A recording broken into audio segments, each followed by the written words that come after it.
네, 이번 순서는 도내 주요 인사와 화제 인물 초대해서 얘기 나눠보는 이슈 토크 시간입니다.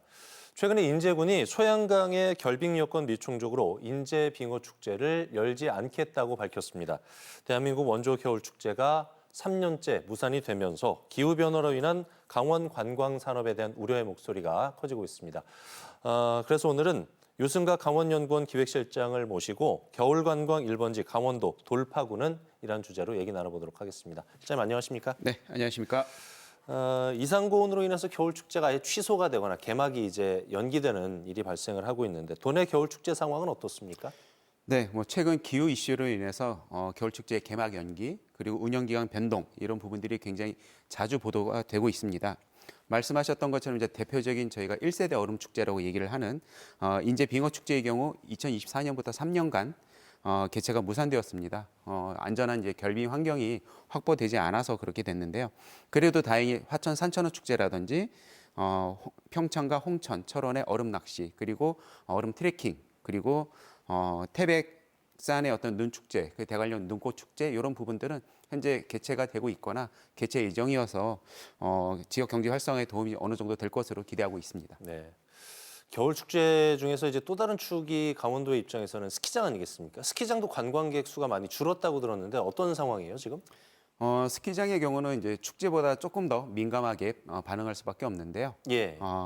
기후 변화로 인해서 그 여러 가지 이제 문제점이 생기고 있는데 예를 들어서 관광객 감소라든지 이런 부분들이 있습니다. 가장 큰 문제는 운영 기간이 이제 줄었다는 겁니다. 한 2010년대만 하더라도 11월 말 개장해서 3월 초 폐장 이렇게 해서 한 120일 정도 평균 운영을 하고 있었지만 예. 최근 이제 5년 정도의 어떤 통계를 보게 되면은 12월 초 개장을 해서 2월 중순 또는 하순에 폐장을 하면서 한 80일에서 100일 운영. 그러니까 결국 한 달 정도의 이제 운영 기간이 줄었죠. 그렇게 되기 때문에 쉽게 얘기를 하면 이제 돈을 벌 수 있는 기간 자체가 이제 줄었고요. 이런 이제 기후 변화와 함께 안전 문제로 인해서 예전에 단체 이용객들이 굉장히 많았는데 그런 단체 이용객들도 많이 줄고요.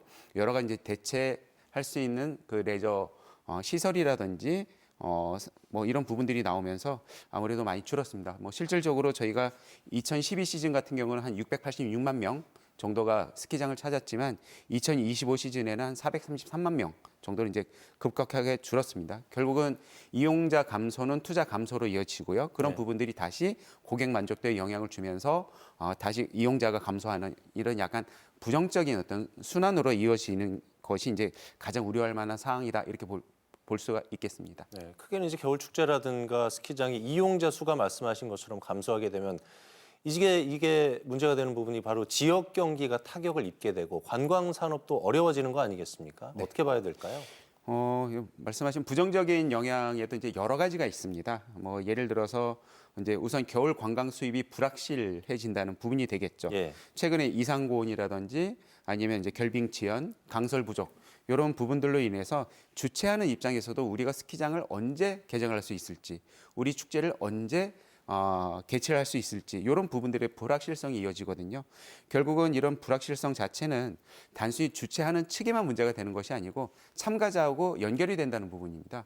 올겨울에는 어디를 갈까, 어디를 가서 무엇을 할까라는 여행 계획을 세우게 되는데 아무래도 여러 가지 정보가 불확실하게 되다 보니 다른 확실한 정보를 쫓아서 대체 상품을 찾게 되는 그런 부분이 있고요. 이런 부분들이 결국은 지역의 숙박업이라든지 음식업, 카페, 편의점 지역 그 소매점 이런 부분들과 어떤 매출이 동반 감소를 하는 어떤 이런 간접적인 매출 감소도 일어납니다. 그리고 마지막으로 운영 기간이 짧아진다는 부분들은 결국은 지역에서 이제 축제나 스키장에서 고용을 하는 파트타임 채용 인원이 이제 줄게 되는 어떤 이런 부분들이 있기 때문에 결국은 겨울에 가장 큰 대목이라고 할 수 있는 겨울 시즌에 전반적인 매출 감소, 그다음 채용 감소는 아무래도 지역 경제에 좀 안 좋은 영향을 주지 않을까 생각을 하고 있습니다.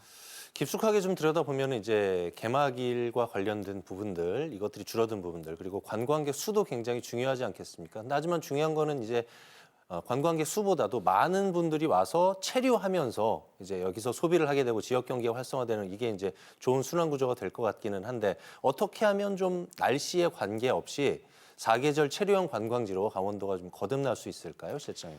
우선은 겨울 축제 자체를 얼어야만 가능한 축제가 아닌 네. 뭐 이런 약간 기존의 어떤 프레임을 좀 저희가 벗어날 필요가 있다고 보고 있습니다. 예. 결국 이제 얼음이 좀 부족해도 운영 가능한 이제 대체 콘텐츠를 좀 저희가 마련을 해야 되는데요.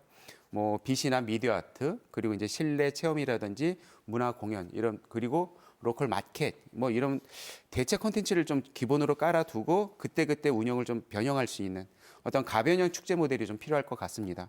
지금 뭐 시장님하고 저하고 얘기 나누고 있는 이런 어떤 고민들은 사실 우리 강원도만의 얘기는 아닐 거예요. 다른 지자체들도 이제 대응 방안 찾기 위해서 많은 노력들을 하고 있는 거로 알고 있는데 앞으로 우리가 좀 나아가야 할 방향, 강원도만의 좀 차별화된 전략이 필요할 것 같은데요. 어떻게 판단하고 계세요? 우선 여전히 그래도 강원자치도의 어떤 겨울 관광은 강력한 브랜드입니다. 예. 다만 이제는 눈과 얼음이 항상 있어야 된다는 이제 전제 조건을 저희가 좀 벗어나야 될 것 같고요. 당연히 기후가 변한다면은 우리가 판매를 해야 되는 관광 상품도 이제 변화를 해야 되는 부분이 있습니다. 예. 그렇기 때문에 여러 가지 요즘 뭐 빅데이터라든지 데이터가 굉장히 많기 때문에 뭐 예측 가능한 운영이라든지 콘텐츠 다변화 그리고 좀 효율성이 높은 어떤 그런 인프라를 확충할 필요가 있고요. 또 강원 자치도의 어떤 겨울 관광 상품은 굉장히 믿을만하고 안전하다라는 좀 인식을 줄 필요가 있습니다. 그래서 기후에 흔들리지 않는 겨울 관광 체계를 좀 우리 강원자치도가 가져가야 될 것으로 보고 있습니다. 말씀하신 신뢰성이나 안정성 부분에 대해서는 모두가 공감을 하실 것 같고 또 접근성 부분에 있어서도 이제 교통 인프라라든가 SOC 부분에 대한 확충들은 뭐 계속해서 보강이 돼야 되는 부분이니까 신경을 계속 써야 될 것 같습니다. 이슈 토크에서는 초대 손님이 선곡한 음악 들으면서 마무리를 좀 하고 있거든요. 오늘 주제가 겨울관광 1번지 강원도 돌파구는이었는데 여기에 맞는 이슈 토크 히트송 어떤 거 선정해 오셨어요, 실장님? 저는 이제 겨울 왕국 2편은 이제 OST 중에 인투 더 언노운으로 좀 선정을 해봤습니다. 예. 강원 자치도도 지금 기후 변화라는 불확실한 상황으로 진입을 하고 있는 그런 의미에서 인투 더 언노운 같고요. 예. 또 이런 상황이지만 관광객들에게 지금까지와는 다른 새로운 어떤 강원다운 겨울을 만들어서 제공하자는 뜻으로 인투 더 언노운을 정해봤습니다. 강원도가 그야말로 강원도 관광하면 떠오르는 겨울 왕국으로 자리매김을 했으면 좋겠고요. 오늘 실장님께서 많은 말씀해 주셨는데 강원도가 날씨 때문에 좀 어려움을 겪고 있긴 하지만 날씨를 넘어서서 관광객이 오래 머무르는 대한민국 최고의 관광 1번지가 됐으면 하는 바람을 갖게 됩니다. 말씀 여기까지 됐죠? 이슈토크 유승각 강원연구원 기획실장과 함께 얘기 나눠봤습니다. 실장님 오늘 말씀 잘 들었습니다. 감사합니다. 고맙습니다.